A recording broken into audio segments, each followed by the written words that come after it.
भगवान ने कहा सरस्वती ब्राह्मण की वाणी पे बैठ जाइए, कहीं झूठ नहीं बोल पाए। तो ब्राह्मण की वाणी पे सत्य सरस्वती को बिठा दिया। इसीलिए 24 घंटे में एक बार ब्राह्मण की वाणी पर सत्य सरस्वती आती है। इसलिए नियम बनाया है हमारे पूर्वजों ने कि जहाँ भी ब्राह्मण मिले प्रणाम करो। पता नहीं इतना तो जरूर कहेगा सुखी रहो, अगर कहीं सत्य सरस्वती ने आकर के कह दिया सुखी रहो यजमान, तो बहुत सुखी हो जाओगे। इसलिए प्यारे ब्राह्मण और साधु को प्रणाम करते रहो।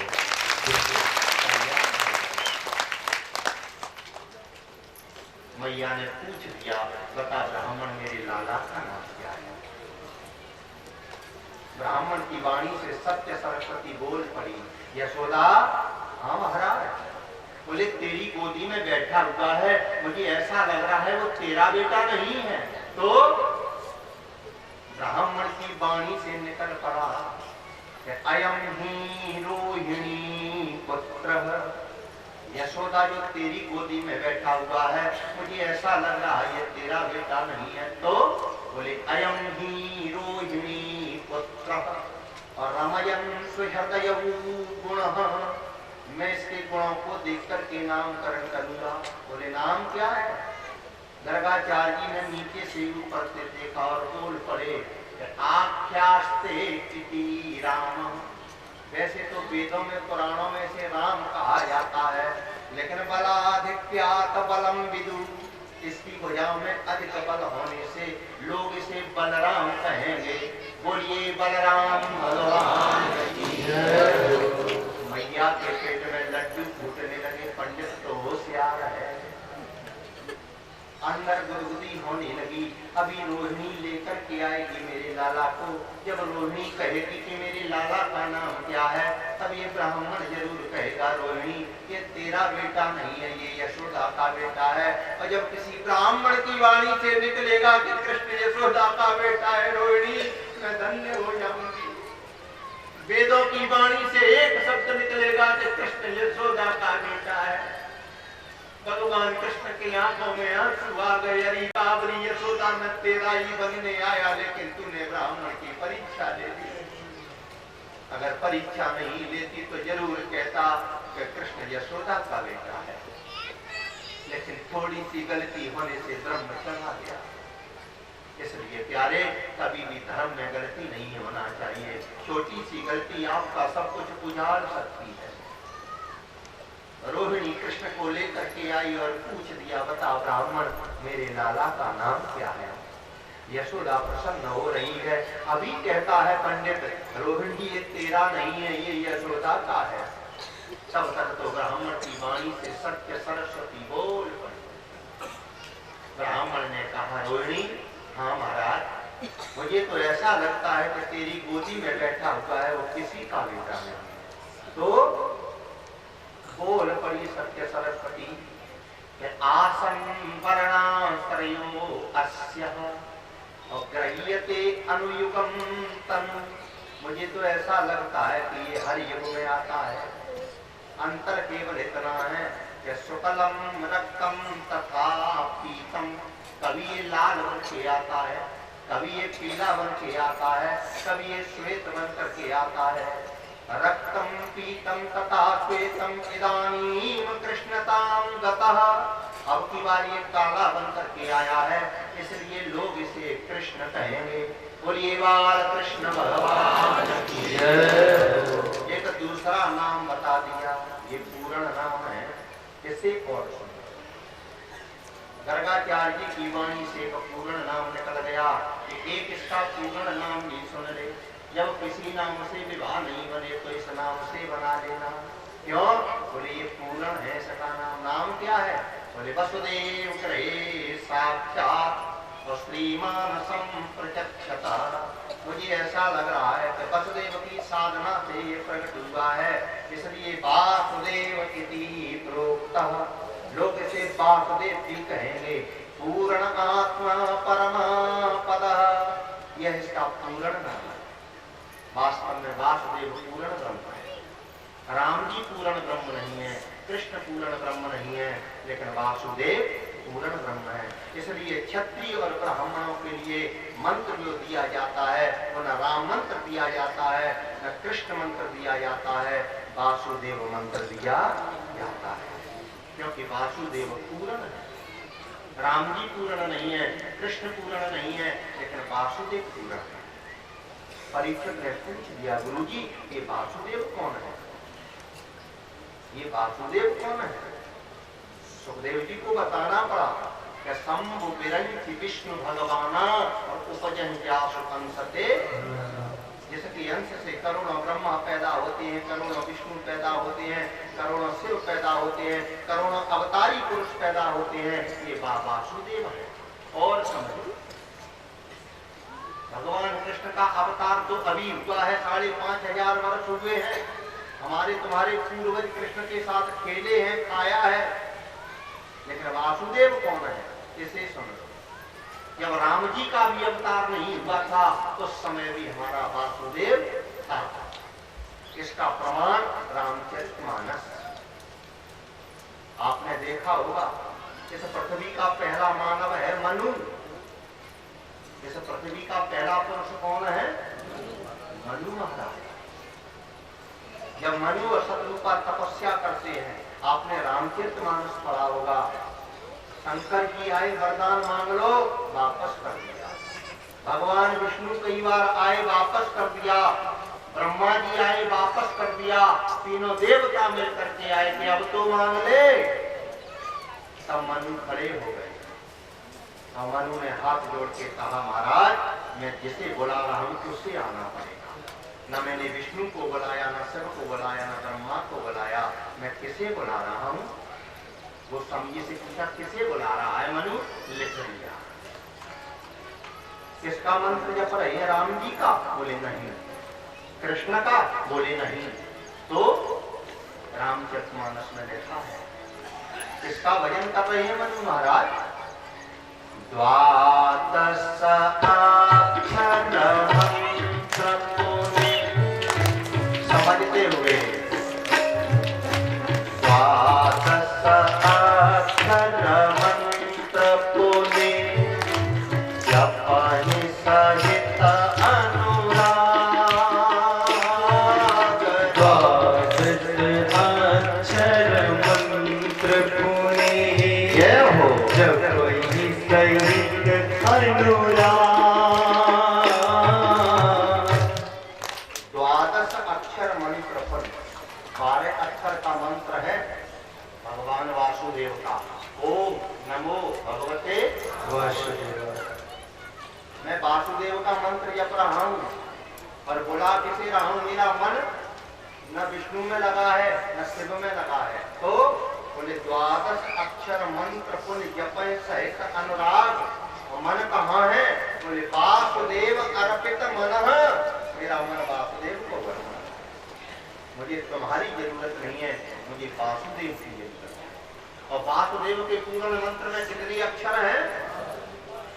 और श्रीमद् भागवत महापुराण में कितने स्कंद हैं? 12। 12 स्कंद में भगवान वासुदेव समाये हैं। और इस पृथ्वी का जो पहला नगर बसाया था अयोध्या, जहां पर राम जी का अवतार हुआ था, उन दशरथ जी के परिवार में कितने सदस्य हैं? 12। वासुदेव मंत्र में से ही दशरथ के परिवार को बनाया गया है। 12 अक्षर का वासुदेव का मंत्र है, 12 ही स्कंद भागवत में है। और दशरथ जी के परिवार में 12 ही सदस्य हैं। गिन लो, 4 बेटा और 4 बहू है। कितनी हो गई? अब देखो बहू है तो गिनना पड़ेगी, तो मजा बिचारी गिनना पड़ेगा। 4 बेटा 4 बहू है, कितने हो गए? 8। और 3 रानियां और 1 दशरथ, कितने हो गए? 12। इसलिए द्वादश अक्षर मंत्र पुण्य। एक गुप्त मंत्र बता दिया कि वसुदेव इति प्राज्ञः। ओ रोहिणी, एक पूर्ण नाम भी सुन ले। ये कृष्ण तो मैंने रूप को देख करके रखा, ये काला है इसलिए कृष्ण कह दिया, लेकिन वासुदेव इति प्राज्ञः वसुदेव प्रचोदितम्। वसुदेव की साधना से ये प्रकट हुआ है, इसलिए इसे वासुदेव भी कहा मैया यशोदा की आंखों से आंसू निकल पड़े। क्रोध में अंदर गई, रोहिणी का हाथ पकड़ के झटका दिया। बहन, इस पंडित ने आधा सत्य बोला, आधा झूठ बोला। इसने सत्य तो ये बोला कि यशोदा ये तेरा बेटा नहीं है, रोहिणी का है, लेकिन झूठ ये बोला कि रोहिणी ये किसी का बेटा नहीं है। ये ब्राह्मण झूठ बोलता है, रोहिणी कृष्ण मेरा है। दौड़ करके नंद बाबा के हाथ पकड़िए, नंद बाबा ये ब्राह्मण झूठ बोलता है, कृष्ण मेरा है। एकदम कृष्ण को गोदी में उठा लिया, लाला ये झूठ बोलता है, तू मेरा है। भगवान कृष्ण ने कमर पकड़ ली, भैया मैं बनने तो तेरा ही आया था, लेकिन तूने ब्राह्मण की परीक्षा ले ली। क्रोध में कहा यशोदा ने, रोहिणी अब भोजन तू नहीं बनाएगी, भोजन मैं बनाऊंगी, मैं खिलाऊंगी। रसोई में घुस गई और क्रोध में भोजन बनाने लगी। ईमानदारी से बताओ, जो मैया क्रोध में भोजन बना रही है, क्या वो गले के अंदर जा सकता है? अब बेशर्माई से खाना बनते हैं। इसलिए कभी प्रसादी क्रोध में नहीं बनाना चाहिए, लेकिन पता नहीं सारा क्रोध रसोई में प्रकट होता है जब रोटी खाए बैठोगे सोई। इसलिए क्रोध में मैया अंदर चली गई, भोजन बनाने लगी। भगवान दाऊ का हाथ पकड़ के बाहर फेरने लगे। मैया ने भोजन बनाया और भोजन बना करके थाली पर उसके गर्गाचार्य जी के सामने रख दी। ले पंडित खा ले, अब भूखे हैं, खाना तो पड़ेगी, चाहे प्रेम से तो चाहे क्रोध में तो। क्यों भैया? गर्गाचार्य जी ने थाली देखी तो भोग लगाने लगे। अब भोग तो लगाना चाहिए। आंखें बंद कर ली गर्गाचार्य जी ने और मंत्र पढ़ने लगे। वंशी विभूषित करा नवनीर दाभा, पीतांबरा तरुण बिंब फलाधरोष्टा, पूर्णेन्द्र सुंदर मुखा अरविंद नेत्रा, कृष्ण परम किमपि तत्त्वमहं न जाने। जो भोग का मंत्र पढ़ा, भगवान कृष्ण मिट्टी में खेल रहे थे, दोनों हाथ मिट्टी में सने हुए हैं। जो मंत्र पढ़ा ब्राह्मण ने, तो मटकने लगे कन्हैया। दारू भैया, लाला बोले पंडित बुलाया है भोग लगाने के लिए, चला जाऊं? दाऊ भैया ने कहा चला जा, बड़े भाग्य से बगल में आ पाया है। कहीं तू द्वारका रहता था, कहीं तू वृंदावन रहता था, बेचारा बगल में ही बुला रहा है, तो चला जा। भगवान कृष्ण चल पड़े, दोनों हाथ मिट्टी से सने हैं, चोटी झलक रही है। सूरदास जी ने चित्र खींचा, कैसे लग रहे हैं? बोले धूसर धूलि भरे अति शोभित, तैसी बनी सिर सुंदर छोटी छोटी। भगवान धूल में सने हुए हाथों को लेकर के मटकते हुए उछलते हुए चले गए। जाकर के ब्राह्मण के सामने बैठ गए। क्या देख रहे हैं? ब्राह्मण आंखें बंद करके भोग का मंत्र पढ़ रहा है। भगवान ने देखा कि मंत्र पूरा नहीं हो पाए तब तक भोग लगा दूं, नहीं तो आंखें खोल देगा, फिर झंझट होगा। दो कटोरी रखी है, एक में खीर है, एक में रबड़ी है। कन्हैया ने सोचा कि दोनों का स्वाद एक साथ लो, क्योंकि भोग है, भोग तो मिला के खाया जाता है। कन्हैया ने दोनों कटोरियों में दोनों हाथ डाल के खीर रबड़ी की जो सरर भरर की आवाज की, सरर भरर कानों में आवाज गई। गर्गाचार्य जी ने आंखें खोली, जो आंखें खोली तो रबड़ी की कटोरी, खीर की कटोरी सीता है। गर्गाचार्य जी खड़े हो गए, क्रोध में बोले यशोदा। घबरा गई यशोदा, कुछ कर दिया। दौड़ करके आई, कन्हैया के दोनों जबूतरे से खीर और रबड़ी टपक रही है। कन्हैया ने पूछा, चौरे तूने खीर खाई, रबड़ी खाई? कन्हैया ने कहा नहीं खाई। कन्हैया ने जो झूठ बोला, मां को क्रोध आ गया, झूठा क्रोध आ गया। कहीं ब्राह्मण मेरे बेटे को श्राप न दे दे, इसलिए ब्राह्मण का क्रोध शांत करने के लिए माँ यशोदा ने अपने लड़े पे कन्हैया का कान पकड़ा और खींच के ले गई, दरवाजे से बाहर किया, दरवाजा बंद किया, सांकर डाली। पर हाथ जोड़ के कहा, ब्राह्मण देवता इस लाला से कुछ मत कहना, बुढ़ापे में पैदा हुआ था इसलिए ये बिगड़ा हुआ नहीं था, हमारे लाड़ प्यार ने बिगाड़ दिया है। दूसरी थाली लाती तो उस जूठी थाली को ले गई मैया, दूसरी थाली परोस के लाई। गर्गाचार्य जी के सामने दूसरी थाली है। ज्ञानी है, बुद्धिमान है, विचार किया कि पूरी गलती बालक की नहीं होना चाहिए, कुछ गलती मेरी भी होगी, क्योंकि एक हाथ से कभी ताली नहीं बजती भैया। कहो कि हाँ, एक हाथ से ताली बजती है क्या? बोलो हाँ, नहीं बजती। तो शिकायत क्यों करती हूँ कि बहू बहुत खराब है। अरे हमने मान लिया कि बहू बहुत खराब है, लेकिन घुसुर पुसुर तो सास ने भी की होगी तब लड़ाई हुई। एक हाथ से लड़ाई तो नहीं होती है, तो दोनों तरफ से होती है। तो गर्गाचार्य जी ने सोचा कि पूरी गलती बालक की नहीं होनी चाहिए, हो सकता है मेरे मंत्र में कोई त्रुटि हो गई हो, तो दूसरा मंत्र पढ़ने लगे। वो मंत्र छोड़ दिया, आंखें बंद कर ली और मंत्र पढ़ने लगे। नीलांबुजेश्याम मलको मलांगम सीता समारोह तवाम भागम। जो आधा श्लोक पढ़ा, भगवान मिट्टी में खेल रहे थे, फिर मटकने लगे। दाऊ भैया, हाँ लाला, बोले पंडित फिर बुला रहा है। दाऊ भैया ने कहा तो चला गया, अब कैसे जाऊं? क्यों? बोले मैया ने सांकर डाल दी है दरवाजे में।